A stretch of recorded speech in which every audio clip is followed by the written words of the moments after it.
What's up, Coach Oyama here. My name is Coach Oyama, and I have a passion to help improve. I specialize in macro analysis, and I do all my coaching for free. All you gotta do is DM me. Hold on, let me adjust my microphone. So here's my resume for some things past if you're curious. Get right into the VOD review. So Plat 5 Anna, I read this entire back thing. To me, I feel like this person is providing some useful information. If you want to read through it, I'll just scan through it if you're not in the server.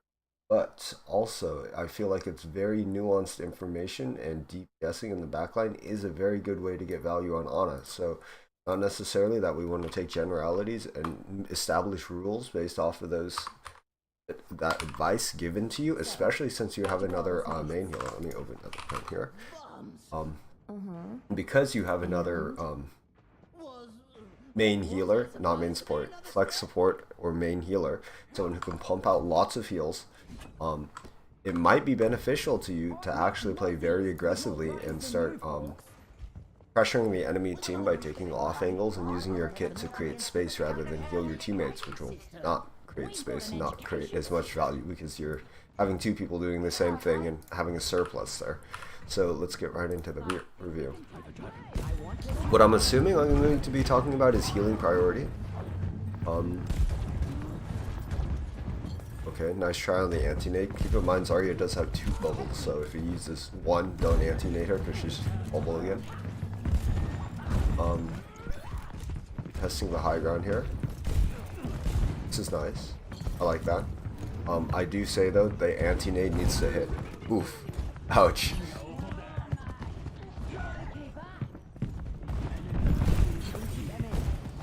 Nice try on the anti-nade. If you can, throw it on the ground instead of at your teammates because you'll get a higher accuracy, and then also it's easier to hit the multiple people if it's on the ground.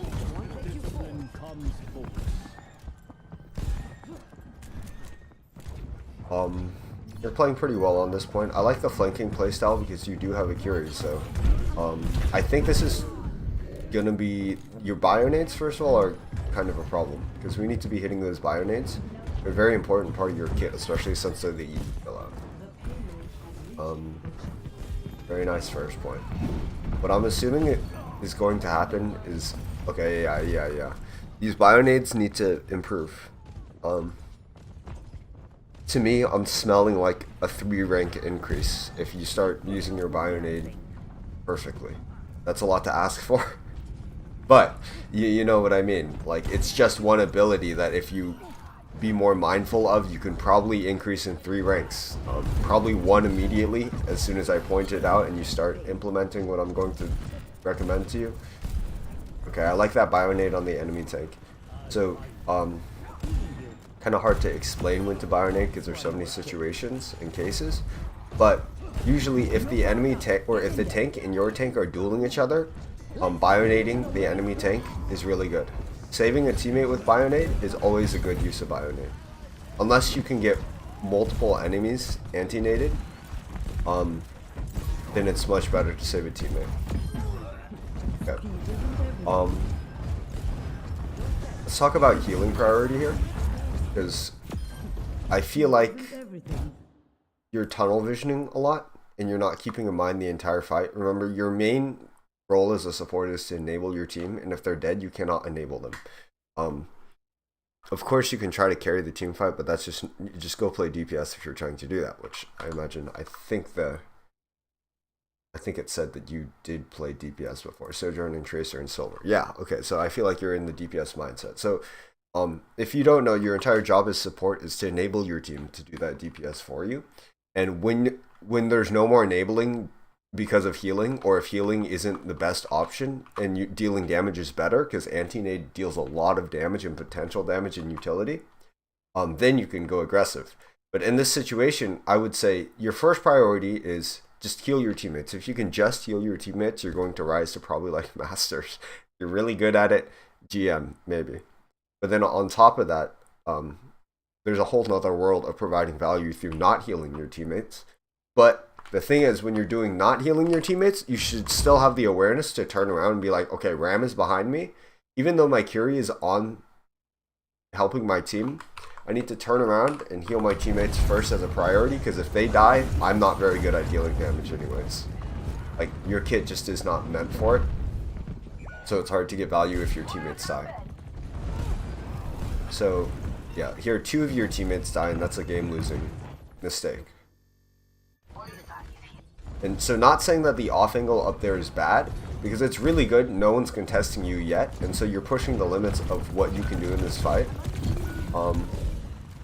Also, if I'm gonna talk about awareness, I feel like either you are aware that your health is low and you're being reckless about it, in which case I recommend, I'm going to talk about critical levels, which are at each rank or in each lobby. You should gauge how much health am I safe at, how much health can I keep on fighting at.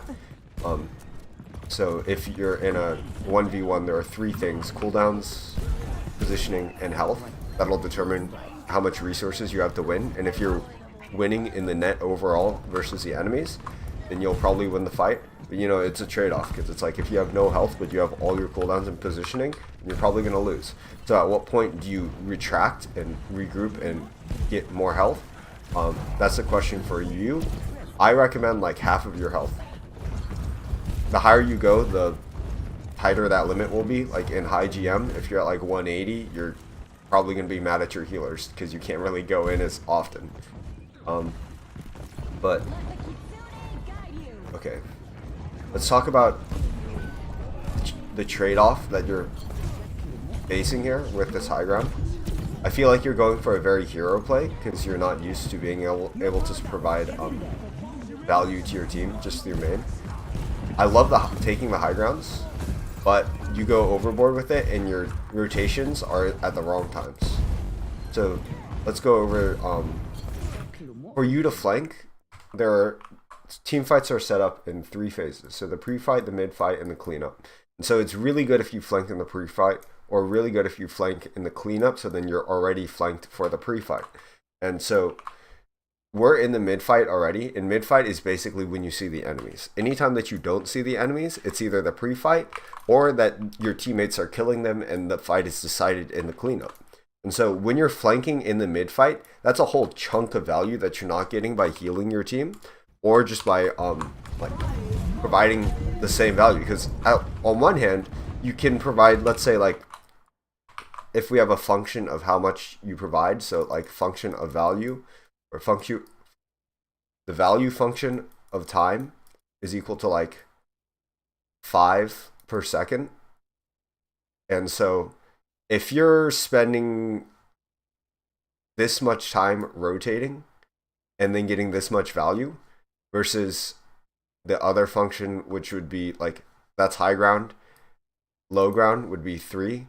And so you're only getting this much value. But so 3 out of 5, you'd be getting this much value if you just stayed main and didn't spend all this time rotating. If you're a mathematical person, this will make sense. If you're not, then it's more so just you're spending so much time rotating that you're not doing anything else other than rotating, and that's costing you so much value. And so if you were to play main in this regular high ground, well, if you're on low ground, I would say just use that time to get to the high ground, this high ground. But you're already on this high ground, so spending the extra time to get up here is pointless because you already get so much value from here. There's no real increase to the upper high ground. And you know, unless you can get a 5-man anti by going up there, it's probably not worth it. Okay, I'm just not going to talk about that because that was just a micro issue. Small micro issue where it's just like, don't sleep the deflecting Genji. That one's obvious. There's no tips about that. Okay. Yeah. Let's go into awareness again. So you should be very aware about what health you're at. So when you take that Curie dart to your head, even though you don't see the Curie, you should realize that you've taken damage. And your first instinct is to realize what health you are, or realize that you've taken damage first. Because you're not going to be able to look at your health bar immediately. You realize I've taken damage, and so you need to start thinking backwards. But the problem here is that you're still playing up, and you don't bionade yourself. So as soon as you take damage, the first thought is I need to change my playstyle because I've taken damage.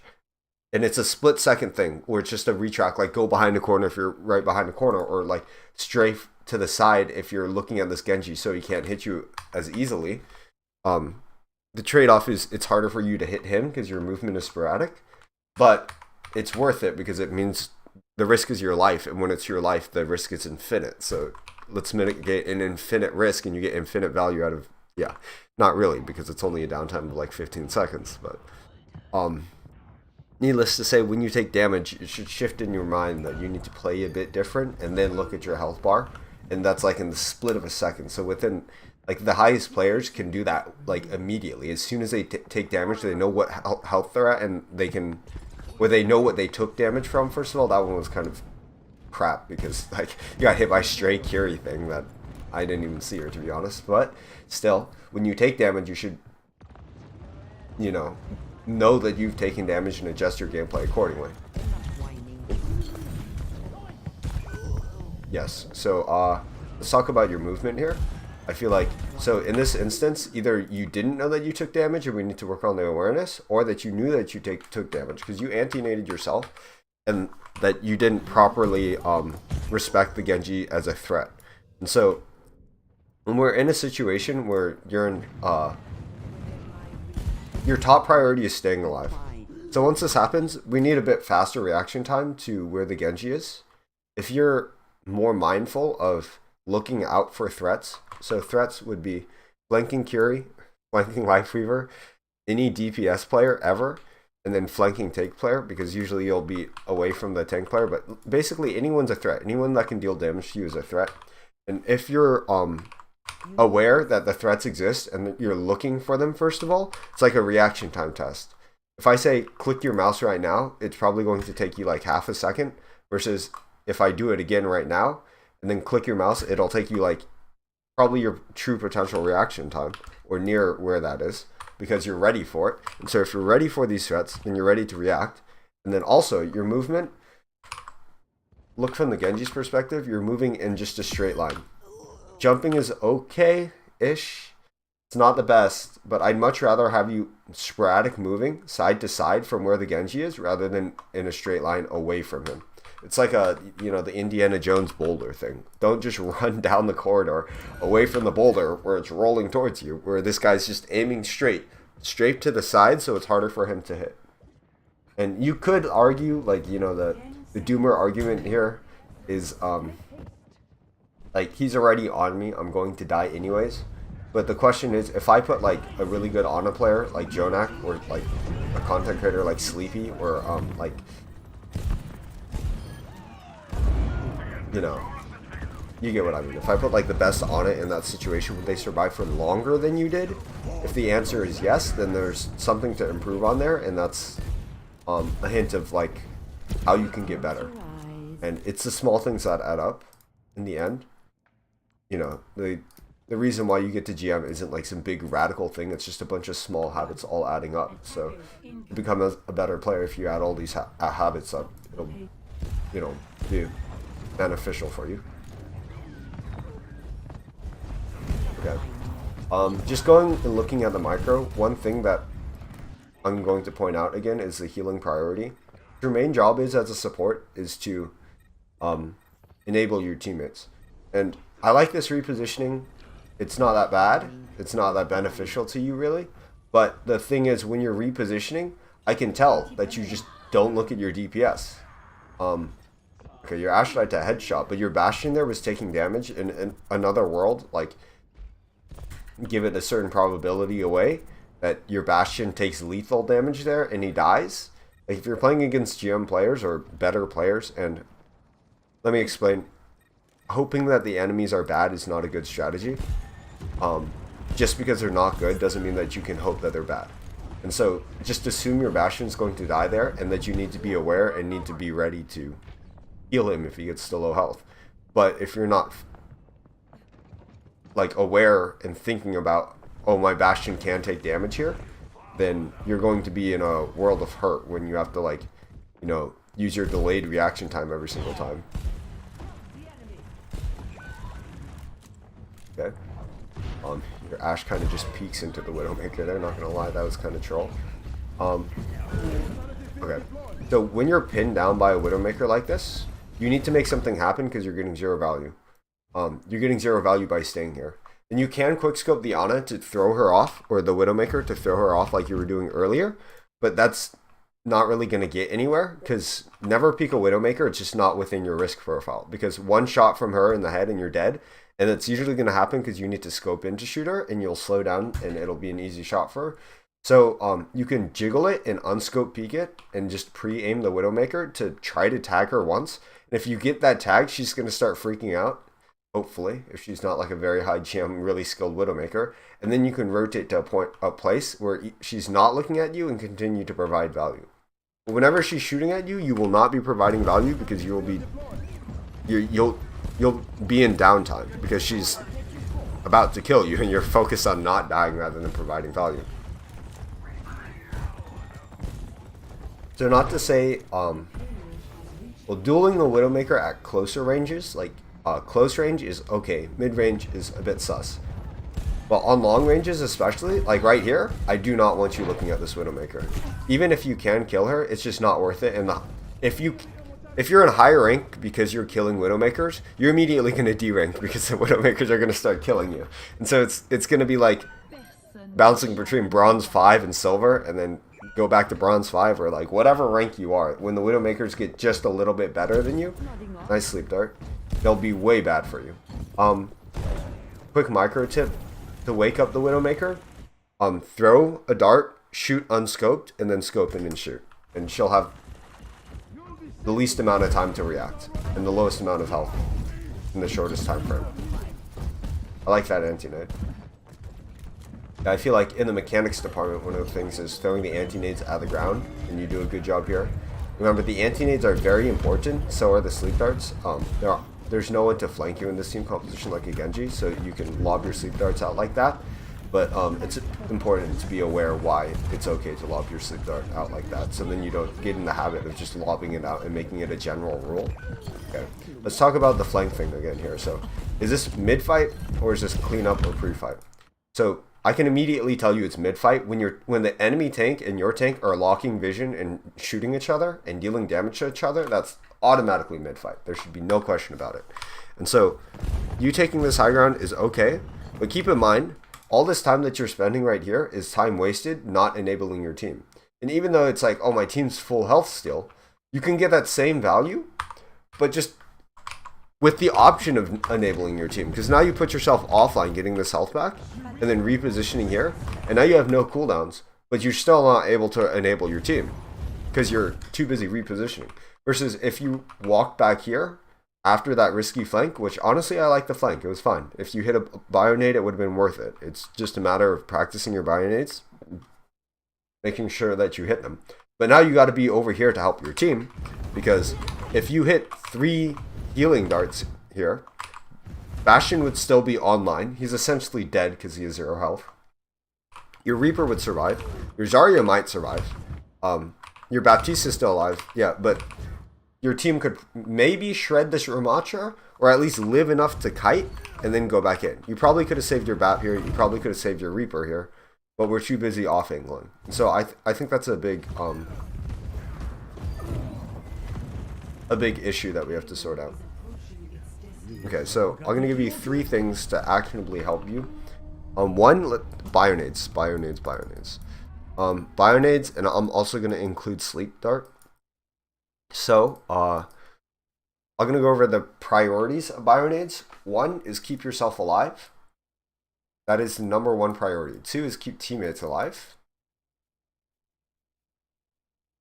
Or 2A and 2B, because not as often will you see the opportunity, but multiple people antied or critical targets antied. And critical targets, I mean like tank players, people who are out of position, or multiple people. You can get a 3-man anti that's better than saving one of your DPS players. Now that doesn't mean that you should do that over your tank player, because you know it's trading, opportunity cost, whatever, all these things. And then 3 would be yeah, that's it. 3 would be maybe like a Hail Mary to point or whatever. It's whatever. But number one is keep yourself alive. When someone dives you, you need the anti-nade at your disposal. So if you find that there's a Genji flanking right next to you, and then you have an opportunity to anti one out of position person, that's not worth it because you need your anti-nade to stay alive. And okay. And so what about sleep dart? So when we go into a game, you should be able to, in the downtime, address what are the threats in this game. Here, you see the enemy team doesn't have very many threats that you need to sleep dart. Okay, they have a Genji now. So maybe you need to save your sleep dart if you know the Genji is going to be flanking, and you should be keeping tabs on where your threats are, especially the enemy DPS players. We zoom back here, where they have Widowmaker. No one's going to get close to you except maybe the Curie. So you can be looking to lob your sleep darts at their healers, their DPS, or maybe even their tank player. The tank player is the nerf for a 3-second sleep on the tank player is not very friendly to us. That's the Ana players. So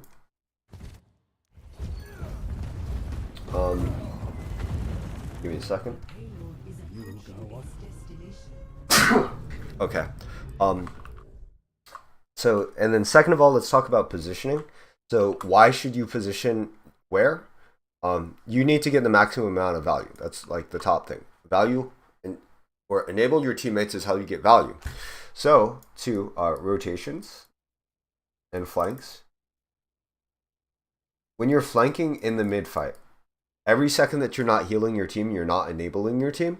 And in some circumstances, I'm sure you've built this habit because you've gotten a 5-man anti once, especially not on this map and not on their team composition where they have 2 snipers where you get 5-man antis. Think about it, their snipers are never going to be with their tanks, so you'll never get an instance where you anti the tank and the snipers, and you're probably not going to get the healers because they're going to be a bit away spacing themselves from the tank. So watch the opportunity cost and the trade-off when you're doing that hard rotation in the mid fight. It's great, perfectly fine on the cleanup, on the in the cleanup or into the pre-fight, but the mid fight, as soon as someone shoots at the enemy, you're pretty much already in the mid fight. So watch out for that because you could be providing way more value in main. And then I didn't even see you, Nano. Hold on, let me review your nanos. I don't remember seeing you Nano once, but that's probably just because I have bad memory. That is because I have bad memory. I think you Nano.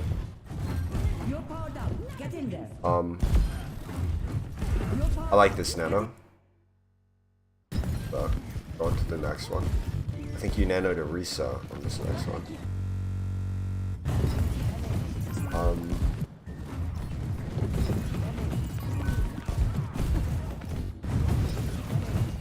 Where's that?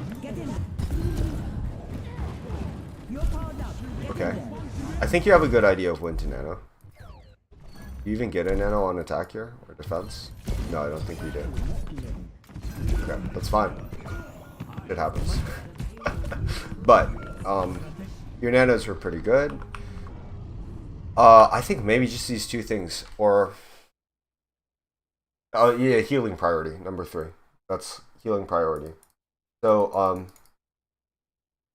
usually healing priority is, I'm going to be talking about, like, you should be healing your DPS who's critical here over your tank player, even though your tank player was critical and you just healed them to half health. If your DPS is in a 1v1 and you heal them, much more value because they're going to win a 1v1 and gain space or get a kill based off of it.